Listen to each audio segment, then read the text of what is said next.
just sit back and relax and be open to receive on this evening. Um, Good evening, Gina. How are you doing? I am excellent. I am here. I've got an atmosphere in celebration of Women's International Women's Month. I've got some chocolate here. I've got aromatherapy in the atmosphere. I've got some flowers here. I have a bouquet of flowers Ooh, okay, for, they're coming in and out. yes, for honoring women all over the world. Awesome, awesome.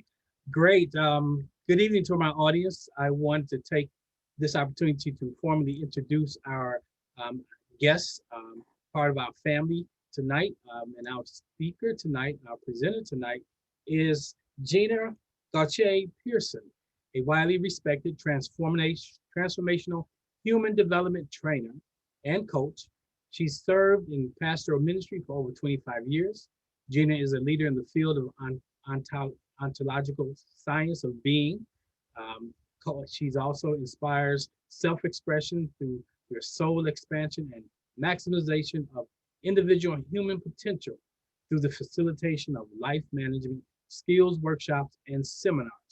Fit for Life, and she'll talk about what the PHIT is all about shortly. Gina holds a Bachelor of Science degree from Louisiana State University in Baton Rouge, Louisiana, counseling and graduate counseling training. She began as a student in the work of her personal journey of transformation over 30 years ago. Welcome tonight, Gina. Thank Awesome. you. Good. So let me kind of set the stage. So we're gonna, I believe we're gonna be joined at some point by Felicity, and until she joins us, I'm gonna have our very own Veronica V, who is our producer, join us so we can have some more female energy, especially she represents that younger generation that needs to be introduced to this conversation of transformation. So kind of going to set the stage for tonight. Um, Gina's got a few poems that she's written. And in a conversation we had earlier this month, I thought it would be such a wonderful opportunity for her to introduce her poems or some of her poems to our community. I've been knowing Gina for over 10 years, so I've been able to have an up close and personal fly on the wall kind of observation of someone who is working transformation and seeing the ins and outs. So I thought it was an excellent opportunity for us to have a conversation tonight called From Silence to Sacred Significance. And we're going to understand what that silence is all about. We're going to talk about the sacredness of the silence. We're going to talk about the significance of the silence in her finding her. Mm. Hey V, how are you doing this evening? Doing great. I'm so excited. Okay, good. So Thanks for having me. I'm keeping an eye on Felicity joining us. She hasn't made it in just yet, but I'll keep my eyes open for her. We'll catch up with her at the break perhaps. So we're gonna go make sure everybody's locked out so they can't interrupt. Put your phones on mute, you guys, and just sit back and enjoy and get involved. Many times when we're in the virtual room, we find ourselves doing other things like multitasking. But if you want to do that, just get out the room and just be present to whatever it is you want to do. We got to learn how to be right here, right now, in the space that's called now. So I want to just open up, and Gina, you want to kind of lead in, however you want to lean in, and then we'll maybe you can introduce one of your poems, and we'll go from there. All right. Oh, this is so great, Greg, to be with you. I, live in the space of transformation. Simply like many of these women are on with us, they've come to the world to play a big game. And we use this term a lot, but transformation simply means the discrepancy or the what's missing, that which would make a difference if it were present in your life. Transformation means the difference between where you are now and where you want to be. Transformation means who you are right now and what you want to be. See, there's a discovery to be made about yourself. You know, apart from the circumstances and situations, when we talk about transformation, I usually ask a client, What are you willing to alchemize? What are you willing to transmute? I didn't say it's going to be easy, but that gap between who you want to be and who you are is crucial. I heard the great preacher Carlton-Pearson say, the two most important days of your life is one, the day you were born, and two, the day you discovered why you were born. At that moment, you become born again and you begin to live and move and have your being as the sacredness of the divine.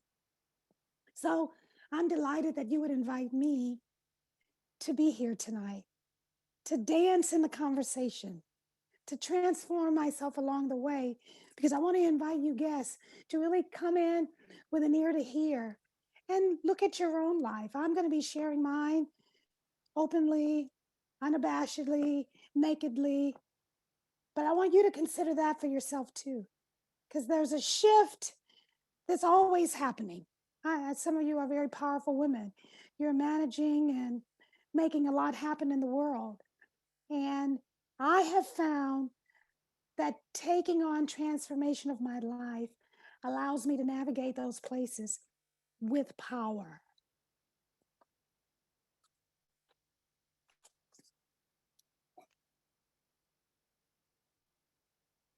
So here we are at Transformation Tuesday. The command to emerge. I've got an acronym for emerge.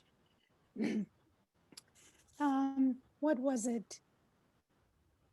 Erupt, manifest, express, radiate, grace, that's erupting, emerge. We're in the springtime here. So I'm going to start with a poem that I wrote. I am emerging. I am emerging for the sake of the unnerving and erupting, like a surprise from a dormant disguise, a wonder on the uprise. A diamond on display, derived from a heart of dismay. Come, witness the portrayal, the unfold of the untold. Stand by, feel and see, experience the surge of the emerge. Give yourself permission to follow my lead. Life is short. Your soul is ready. Take hold, take heed. Align with the divine. It will only bring you peace of mind. Awesome. So let me ask you this. Where did that come from? Where were you at when you wrote? Do you remember when you wrote that? Where you at? What your journey Yes, has been? very clearly. I wrote that poem in 2015, and I had run out of excuses of playing small in my life. Um, being in the shadows of life. I knew how to be everybody else's cheerleader. And I found myself doing that, yet I forgot how to cheer me on. So that was a space where I was deciding to come out and play at another dimension, to bring myself fully to the table. Okay. I So have a question. Ooh, I'm sorry to cut you off, Greg. I have a question for you, Gina. And in that process, what was the hardest for you? Was it hard to kind of stand in your truth? What were those challenges that you experienced during that time? Absolutely. Because, we're here to expand and grow, period. I used to think, okay, if I live the straight and narrow pathway, if I do the to-dos of the 10 commandments, I'll avoid the rise and fall of life. I could just stay and kind of, get out of the way and avoid. No. So I was up against what was next for me. I decided as a baby coming into the earth. I was born prematurely. I was in the hospital. I was born at 4 pounds and 2 ounces. So I stayed. My mother delivered me and went home to take care of the other kids because, I was fighting to live and to grow into this energy that she named Gina. So I was up against my next. And yes, that place where you can feel it's like the little chick picking and the mother taps it to help expand. Well, that's what coaches do. That's what spiritual directors do. So that's what accountability does in our life. So, yes, hell yes, it was hard. Every time I say yes to the next level, I heard the great Reverend Keith Horowitz say that we are our CEOs. We are the Chief Evolution Officer. So, with that, knowing that, we have to take on the yes. Yes, being yielded to the evolution of the sacred. Yes, it's hard. It's never easy. It took me get overing myself. It took me humbling myself. It took me being honest with myself. Yes, it's not easy because that self is who I thought I was. But then there's an X. There's an X unfolding. Flowers, these roses are coming into full bloom. They came as buds. They're blooming now. Springtime is everywhere. Everything is blooming. So, such is life. Life is an invitation to bloom. Yes. Now, one of the things you speaking of the roses, and we know that everything that grows starts in the earth and in the place of darkness. I met you some 10 years ago, and at various times I met you, but I took the landmark course, and I was surprised that I showed up for landmark. You were there, and it was just a refresher for me to see you in that space. And after I completed the landmark course, we began to have few more intimate conversations around coaching, and I found that we were in the same space and occupying transformation. But then all of a sudden, something happened, and that's one of the reasons I labeled tonight from the silence. You lost your voice. Can you kind of speak to that? And then we'll move from that into your next poem. Yes, Greg. Mhm. Lost my voice. I had someone say that to me the other day. I was talking to, and it sounded a little strained like this. And they said, "Oh, you lost your voice." And I responded, "No, I'm finding my voice." So I did. I had a procedure. Of course, before that procedure in life, I've yielded. I've gone along to get along. I've submitted. It's interestingly something to note that the man who wrote the Bible had us to submit, the woman to submit, when in fact, it only works if you're mutually submitting. But yeah, I would surrender over and over and over again to keep peace, whatever it was, to take the higher road, to forgive and go again. Until my daughter said to me, she called me a hypocrite, and I didn't understand it. And only recently, during this COVID experience, did she say to me that, yeah, you would complain, but you would not change anything. You would continue to submit and serve what she witnessed about my life. Okay. So yes, I also recognized if you don't use it, you lose it. So then came a time I had a procedure done, and it was an EGD. You know, it was a very stressful time in my life. I was having stomach problems. So I went in to have a procedure done. And the doctor, I was hard to intubate. This is how I discovered what happened.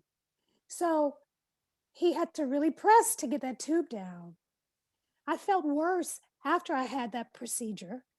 So I went back to him. I'm like, "Doc, something not right here." He said, "Okay, let's do it again." That was the biggest mistake because out of his sincere desire to do it right and get it right for Gina Pearson, I think it's when he paralyzed my right vocal cord. I did not know that at the time. I suffered. I couldn't breathe. Went to a pulmonary doctor. They said I had adult asthma. I'm a marathon runner. Who gets adult asthma? Went to an ear, nose, and throat doctor. They couldn't discover anything. It was only after, I think, the second year, I'm having breathing attacks. I'm having anxiety. I'm sure this is due to all the stress I'm in as well in this particular season. But I went back to the ear, nose, and throat doctor, and he took a look, and he was almost in tears. And he said, "This is what your problem is. Your right vocal cord is paralyzed." He couldn't see it before because of all the inflammation. So then I was standing in faith, believing for the natural restoration of it. It continued to get worse. I began to seek what is there to do about it. Another surgery. Oh my God, I couldn't imagine. Interestingly, I had a friend who had this happen, and he referred me to a specialist here in Tulsa. This man had the sweetest demeanor. I chose to have surgery, and he explained to me the surgery would only last a certain amount of time. So I wasn't doing it again, I was clear. So I have a facility here, Lifestyle Medical, who has taken care of me for years. They're a natural alternative medical solution space, and they do chiropractic. And as I said, I've been going to them since I've been here. I went and they offered me an idea about doing stem cells. So I had to negotiate with the doctor about doing that.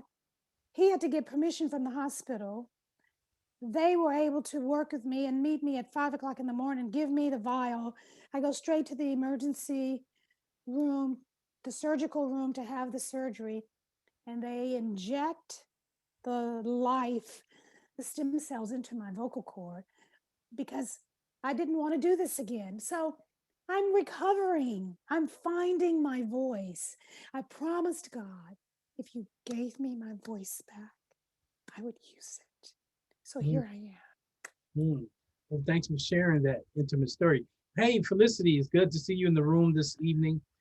As we move into the next poem, just jump right on in. All right, Gina, what do you want to do? I did want to ask for Okay. that acronym for emerge. Emerge, that acronym. Endured, manifest, express, radiate, grace, erupt, endure. Okay.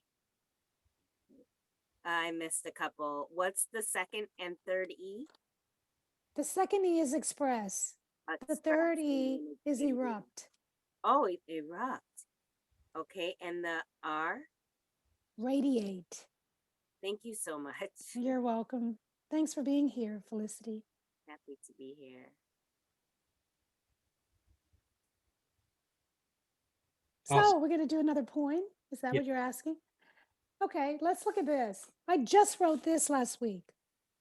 It does not require a congregation to participate in your transformation, just a state of desperation. To move out of the limitation and stagnation. Not even masturbation can satisfy the agitation of the ignorance of truth of your origination and destination.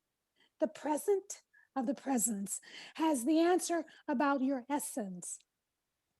Begin to seek and ye shall find. I declare you are not blind. Open just one eye. See the beauty, the sovereignty of your divinity. Look within to find the sacred of the divine. Then you shall feel the release, being postured in peace. Feel into that space that's filled with grace. Mm. So what was it? What was the catalyst for that? I had just come out of meditation, and I was meditating on the meditation, and I started talking to myself, and I thought, oh wait, let me capture this. This is a message for me. So I did, and I looked at it, and I thought, wow. So I'm finding that the time I spend in meditation, like, I mean, we're all learning meditation. I had a guy call me recently and said, I need a coach to learn how to meditate. I said, you don't need a coach for that. I'll teach you how to do it. Well, anyway, you find your own rhythm in that. But really, going into meditation, you're not going to get something from God. You're going to be in this space connected to the source of God. And in that space, there's an extraction. It's like a download that comes. And, some of the greatest works in the earth came out of times of meditation. And Steve Jobs acknowledged it even before he left the earth. That's where Apple came from, that divine idea. So in my space of surrender in my life, doing to make it happen and all this exertion, it's now becoming a place of surrender. And it's an exciting space for me now to learn to meditate. So what can you define for me surrender? Because a lot of times when people surrender, they really are giving up. But Yeah. true surrender is not giving up because I'm exhausted, because I can't do anymore. So how do you, it's like when you go into meditation, for me, it's a deliberate surrendering. Yeah. Um, Yeah. so you want to talk a little bit about your meditation practice? Yeah. Yeah. You know, I actually did an acronym for surrender. Okay. You ready for it? Yes. Surrender. S, surrender. U, unfolding of the unseen. R, reality. R, revelation of the eternal essence in the now. Demonstration, emerging and radiating the real. So, you know, surrendering, I say it's like the next level in consciousness, like the be still and know hotspot. You know, it's really a sign of strength and not weakness to what's emerging. And there's a difference there. You know, I was looking at it, I was doing a little study on surrender and submit.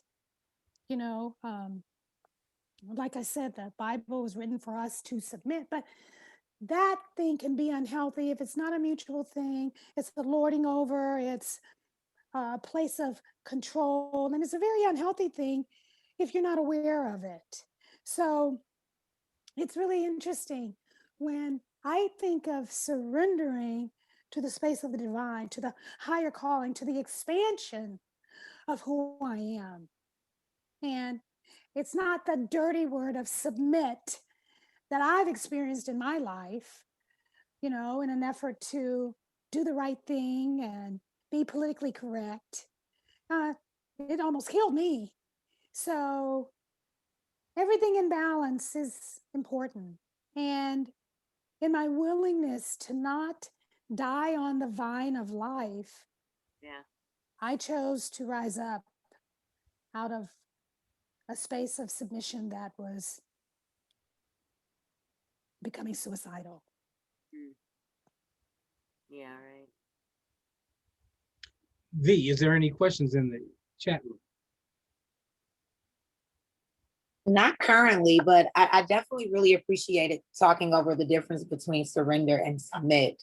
Right now, no questions in the chat box. People are saying you're awesome, you're so deep, and thanks for sharing. That's from Marcella and Danielle Melton tonight.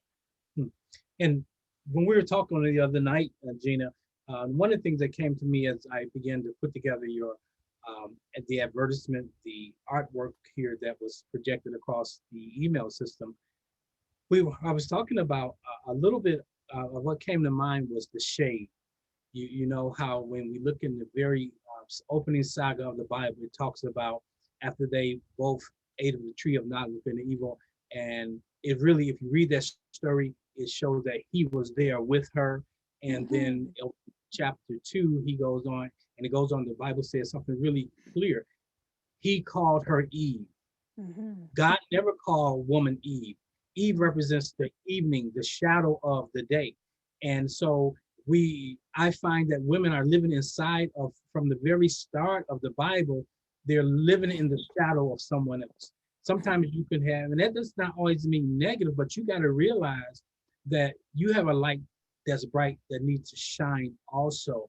But we regulate ourselves, all of us at some point, we regulate ourselves to the shade of the evening when we should be the sun of the day. What do you got for that? That's so interesting. And I really want you women to hear this, whether you carry a title of a first lady, the last lady, or the other lady. Well, be careful carrying. That's a book right there. Be careful carrying that title because that can be dangerous. But you're always God's lady, always God's lady. So, you know, if you're being visited with an urge to take a stand and come out of settling, that's what time it is. that is what time it is. Um, Greg, I know a lot of people in the circles that I walk. I mean, even someone made a statement about me that I was, you know, arm candy or a trophy wife. Yet while I might have been that, I was living and emerging a transformed life. So Okay, now people, we got to clear something up.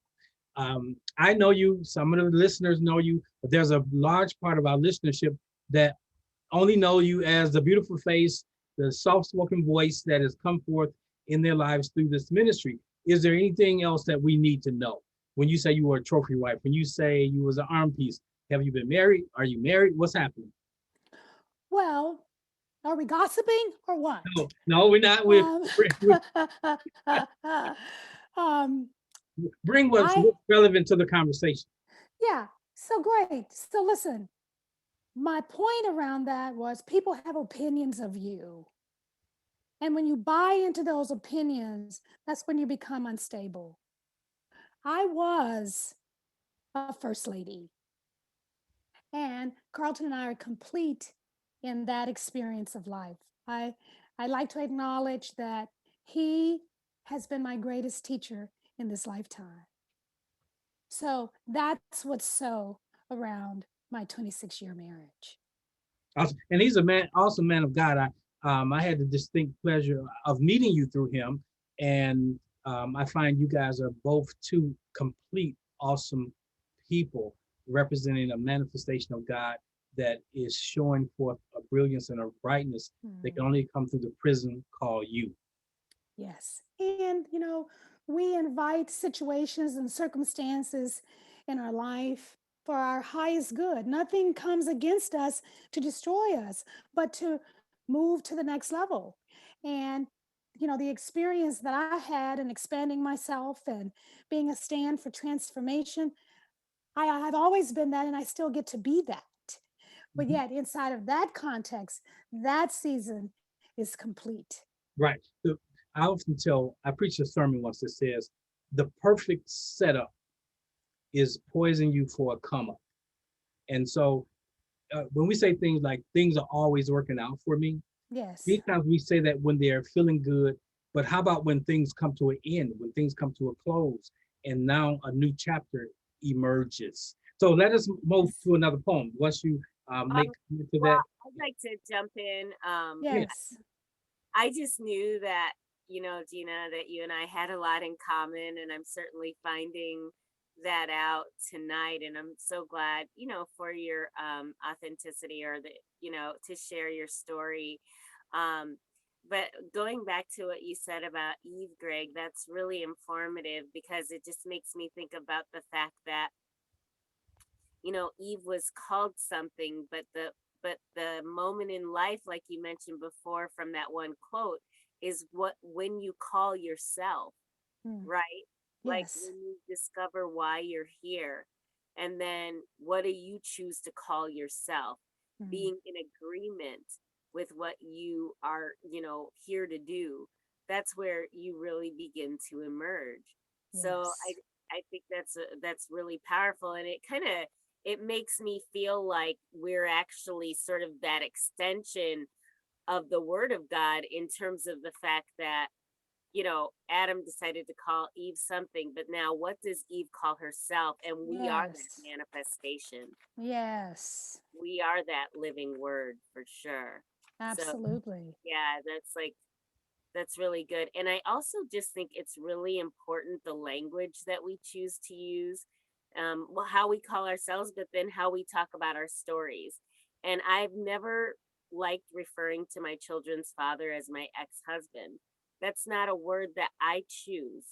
I don't choose that connotation because it doesn't acknowledge that he was my greatest teacher. And I wouldn't even be anything of who I am without that experience. And so Yes. I just love that languaging of saying that you all are complete from that situation in life. And a really cool thing is that me learning that tonight, because something happened a week ago where my children's father texted me and he said, I have decided I will no longer ask you for money. He said, God is taking care of me, and I I will no longer see you as a resource. Mhm. And I just started crying, because, he went for a long time without paying child support and, all these different things. And I've had to believe God, in hard times. And I'm just so thankful. I felt like my example had showed him how to walk things out like that and not to reach out to me. And I really felt like God told me that what I had asked you to do with him was complete. Because Mhm. at the divorce court, I handed him back the wedding ring because I was so done. Like, I Mhm. didn't have anything. And I just wanted to be done. And I heard a voice as I walked away from him. God said, "You're not done praying for him." And I'm like, "Brah." Yeah, But Mhm. like now I feel so complete that he got that out. And I don't know. It's just like that was just so perfect for you to share. So thank you so much. You're welcome. And then speaking about being complete, we often talk about a past and a future, and in reality, they don't exist. The only way the past exists is when you bring it up in conversation. Yet, when you get complete with it, it has no power over you. So, yeah, only when we dwell on it does it live. So, whatever's incomplete is so important to get complete, get finished, say what you want to say, make the call. And unforgiveness is something that keeps us tied to those past experiences. Right. That's So, yeah. absolutely. So, thank That you for was sharing that. beautiful. I'm gonna insert really quick because it's perfect timing. Harriet Harris on Facebook said, Gina, you are beautiful, brilliant, and blessed, transformed woman. I celebrate your authenticity and appreciate your commitment to live a transformed truth. I love and value and appreciate you. That just in on Facebook from Harriet Harris. And thank you so much, Felicity, for sharing your heart with us. So, we move into another poem. I titled it Awake. The command is to expand. We must raise our vibration to heal every nation. Come out of the closet to reveal your inner self, for there, my friend, is your wealth. Choose to be a honomo to that which you already know. Come out, come up, and get in the flow. Go deeper and tap where the vibrant chi flow. It is the force of life. Wake up to the reality. There is a difference that only you can make. Your light doesn't shine living in the fake. So, my friend, awake. Mhm. Oh, did you know that we're moving? Felicity, correct me if I'm not correct. The month of April is, I believe, is Poetry Month. That's right, National Poetry Month. Ah, look at how we're so full. Good job, Greg. I'm proud of you. We're in the flow. So we're celebrating tonight the acknowledgement of her story inside of the International Women's History Month, and it's kissing right up to uh, Poetry Month. That's awesome. Yes, it is. Perfect Yeah. timing.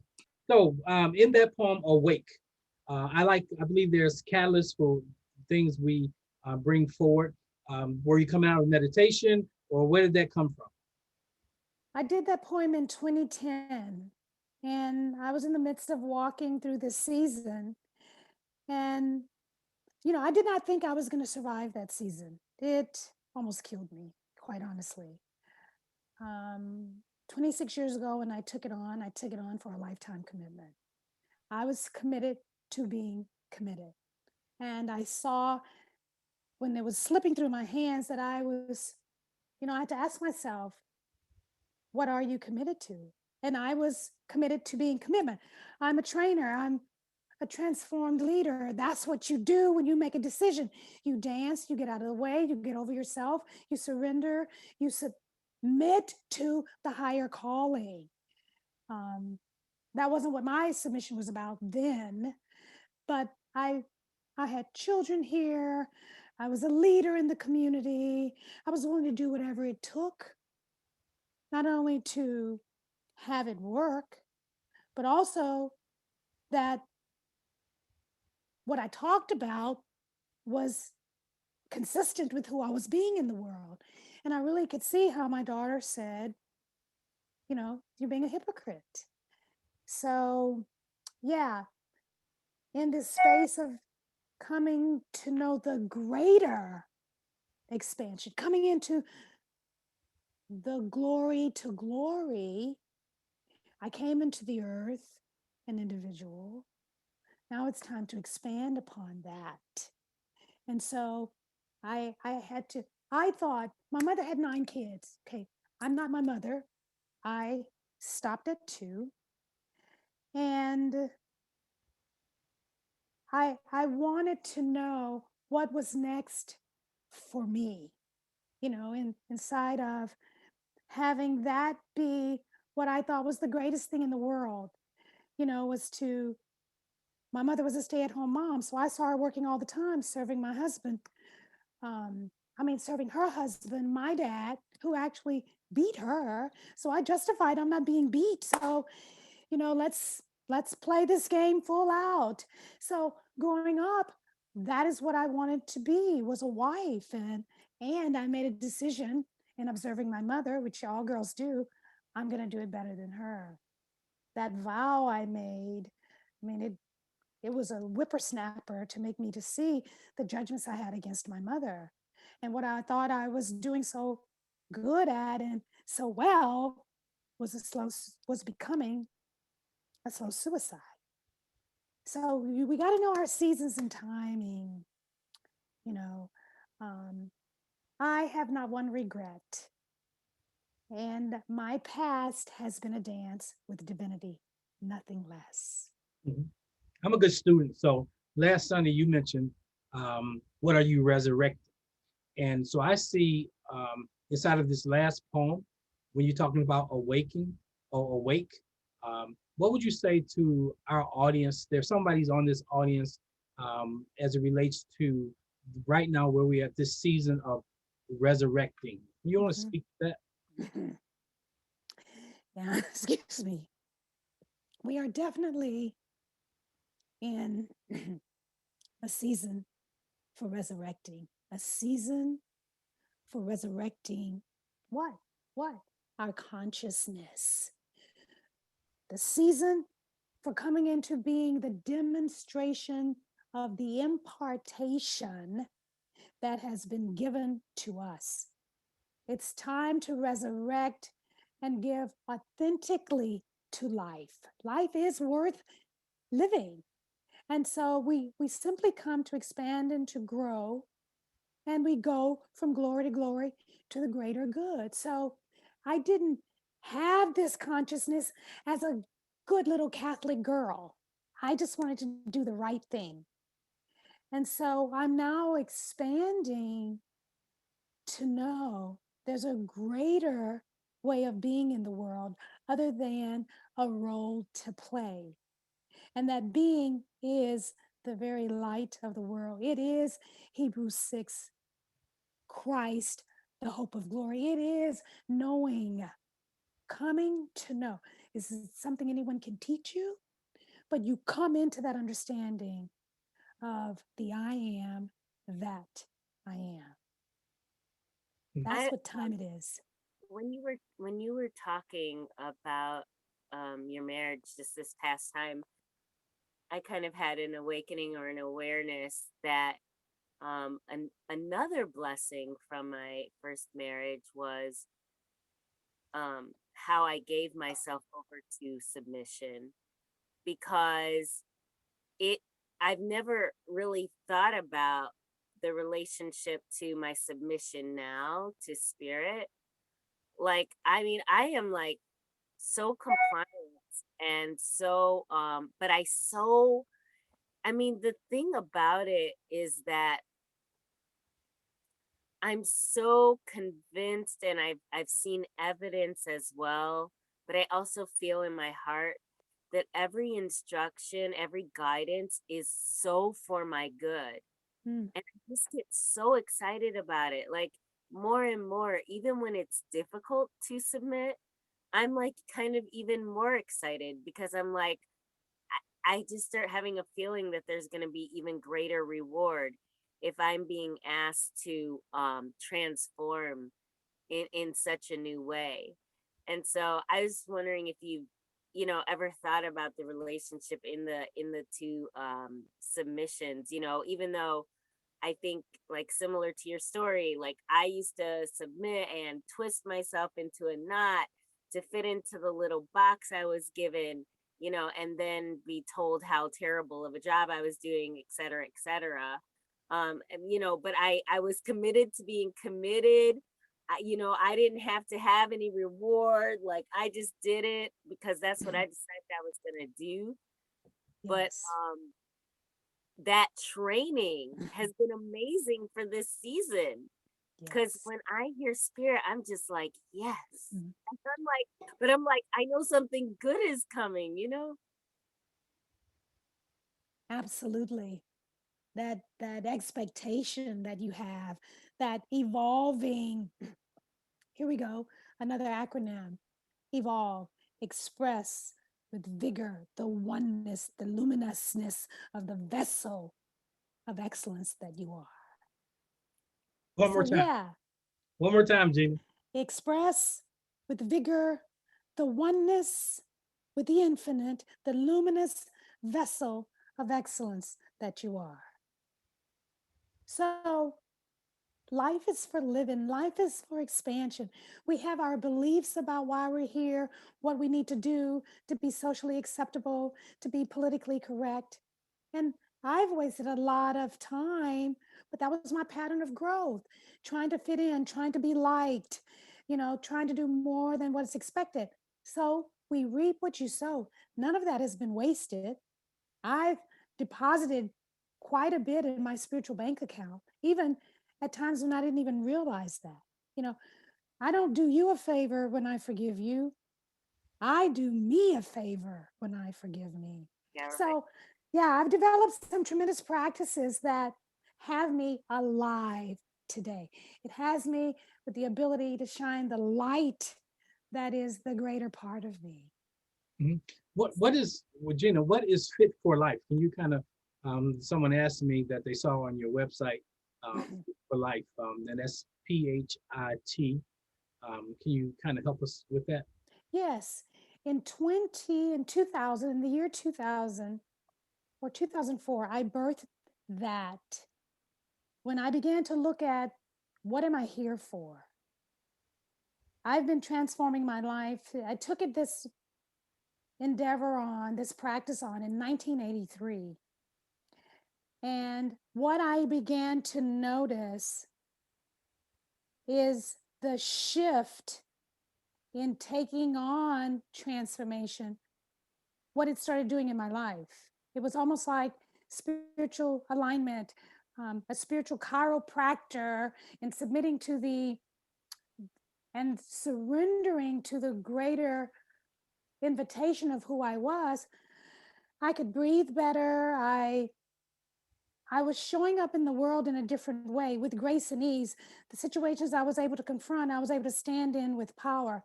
And so I noticed as a result of that, that I was becoming physiologically healed, internally transformed. So, and it came to me, I wasn't meditating then, but it came to me in the search for, wow, that's what I want for everybody. So I coined it, and it's what I offer people, to become fit for life. So we're right at the top of a new hour. What I would like to happen here, um, I know there's some questions out there, but I would love for you to give us another poem, and then let's have some dialogue so that those who are on tonight can walk away. And I would love for those of you who come on not coming on. I would love to, somebody, the most powerful thing to change is the right question. So there's some questions out there. And I think Gina is here tonight as the voice that has moved out of silence to help you embrace your sacredness. Gina?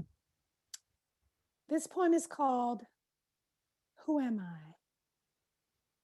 This humanity you see is not the real of me. Although pretty the form might be, deep as the sea, the real of me exists invisibly. The real of me you cannot see with the naked eye, for I am an experience and expression of a spiritual high. I am you, and you are me. We are one divinity.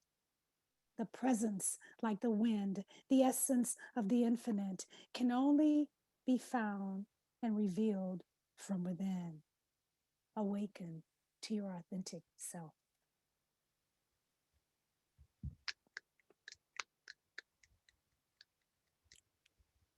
Awesome.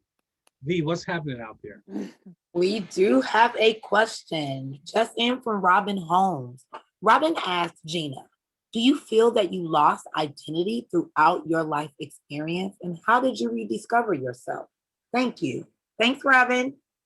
Thank you, Robin. Did I lose my identity?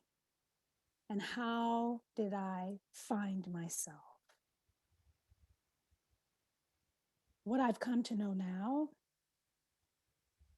that I really never knew my identity before I took on the mind of God. Because the roles that I played, as some of what Greg mentioned, those were never my identity. The emergence of that came through this, what I would say, all of my past has brought me to this moment of now. That desperation to know, who am I?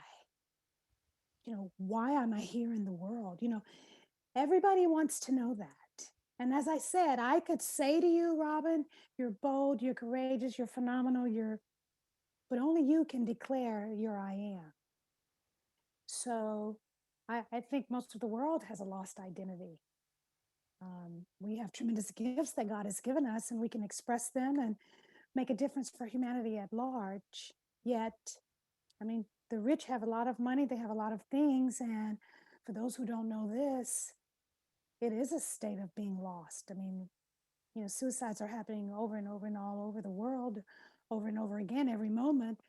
But until we know that identity, you got to want it more than your next breath. You got to hunger for it like you want that chocolate. And look, I had chocolate for us in this atmosphere for Women's Day. Well, that was March 8th, but I set up this space, for this intimate conversation as if we were chatting here in my room. So yeah, thanks for that question. I still am discovering the depth of that identity, and my identity is only found in the infinite. Ooh, I like that. So, Gina, many years ago, I had a conversation with this thing we call a caterpillar. And the caterpillar said to me that most people don't know me. They say I lose myself when I come into full fruition as myself, but that they consider me as having lost was only part of my process. And so the caterpillar helped me to understand that that's what we call the butterfly, when in all actuality, the caterpillar has always been the butterfly in its full emergence. But many times on our way to emergence, we get stuck in an experience, an expression that sometimes solidifies us into who we are because we allow it to be, because people speak that to me. And so when I look at the butterfly, I see it evolving, emerging into its oneness of being versus the duality of a caterpillar and a butterfly. And so what has been is not a separate essence of who you are, but it's the stuff that makes you who you are. Yes, So yes, it's yes. not either or, it's the butterfly. Yes, it's and. The caterpillar calls the end what the butterfly calls the beginning. So God's not playing a trick on you that life is so hard for me. No, that resurrection and consciousness has to be inside of who am I? What's the more of me? What's trying to express through me? And you have a lot of challenges because you're here to play a big game. You just got to work it out and understand that's the purpose of transformational coaches and spiritual directors, to help you see the blind spots that you're not seeing. You already the butterfly. You are brilliant. Yet you might be engaging in some habits, situations, involved with some people who, where maybe your light is being dimmed. Now, that's nobody's responsibility but yours. You have created everything in your life so that you can expand. So learn the tools to move through so that you can, I won't say arrive at this place or a place, but that you can have the experience of the excellence that you are. That spirit is nudging and inviting you to display. Awesome. Well, I appreciate your time tonight. What you've shared with us, expanded our consciousness. So I want to prepare ourselves to move into the remainder of our evening with a couple of things. First of all, if you've been a participant tonight by listening and you've been blessed in any way, consider being a blessing to our dear sister Gina. In the chat, there is a link for her PayPal, and you might want to give that for us, V. And so those who want to be a blessing to her, you can do that. Queen on the scene 8. $ Queen on the scene 8. Anyone on Facebook or here in the chat, it's right there in the comments or chat box. Awesome. Good. So if you got a question, go ahead and put your hand up. I want to be mindful of the hour. For those on the East Coast, it's right at 10 o'clock. And those of us who have to get up early is right on the brink of time for us to retire for the evening. So we'll take a couple of questions. Are any hands going up? As of right now, no hands. But you know what, Minister Gina, I have a question for you. Let me get my video on. I have a question for you. So by trade and by spirit, I am a journalist. But before going to school and becoming a professional journalist, I really used poetry as a way to speak to myself, to my siblings, to my family. And so in lieu of emerging into National Poetry Month in April, can you tell me, in addition to your spiritual teachings, how did poetry play into this role of helping you express and creating a voice when you literally had no voice?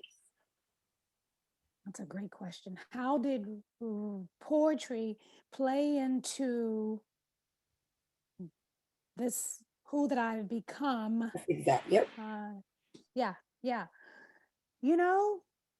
It just started evolving through me. And as I would be repeating it, I was listening to it and thinking, whoa, wait, let me capture that. And that's just how it came. I never had a desire to be a poet, or I never even knew that was a position that I could obtain. But I just began to notice the flow of it. So I became sensitive to it and just began to capture it as it would come. Something I often tell my peers as a writer, and I've had debates around this given modern times, but poetry is rap. And I talk about rap industry and the rap culture as as having this negative connotation sometimes in our society, especially for my generation. And so I'm very much, excuse my alarm, very much turned on by the spiritual poetry that you did, because it's very lyrical and your rhyming and your words. So I was really moved by that. So thanks for sharing that part of yourself with us. Well, V, I have a question for you. Really. When you look at your generation, where's this conversation fit inside of them? This is your generation is almost like one of the first generations where marriage is not the end all be all for a young woman. And so many women are moving their life straight, fast forward, having their children, having their career, all those things, and oftentimes without having that man in the house. So this conversation, what's the relevance to your generation or to you? I will be very transparent, and thank you so much for that question. I mean, it's an up and down battle in my own personal life. I'm a mother of 5, and I divorced her dad almost 3 years ago. And so this idea of me being able to be independent and raise my children and give them the life, and marriage kind of being a non-factor, and then those moments of, oh my God, I would love to have that lifelong partner. And so what society is really, really breathing into us, you all, millennials, that is, late 20s, 30s, early 40s, is that marriage is really irrelevant. But I'm kind of old school. I grew up with a married mom and dad my entire life, and they're still madly in love. And so I believe in it very strongly. And I don't, there's oftentimes Facebook posts I see, don't let current society, trick you out of believing that there's nothing better than waking up to the same person and loving the same person. So I very much believe in it. But my generation, honestly, is becoming a thing of the past. Women are running their own households. Women are becoming more career driven. Women are becoming more independent. And so a one-parent household, unfortunately, is the norm for my generation. There are curses that I believe need to be broken with that. But personally, in my own life, it is a struggle. I'll be very honest. Thank you for that question. I appreciate your interest in my generation in that way. Thank you. People don't. But I've been knowing you since you were a teenager, so I have my eye on you, and you're right with my daughter. So yeah. So Gina, can you speak to maybe her response, or is there something you would like to say? And after you do that, I'm going to ask if Pastor Annie is still on the line, if you would come in and say what's on your heart and close us out in prayer. Well, V, your response was very powerful, and it is what it is.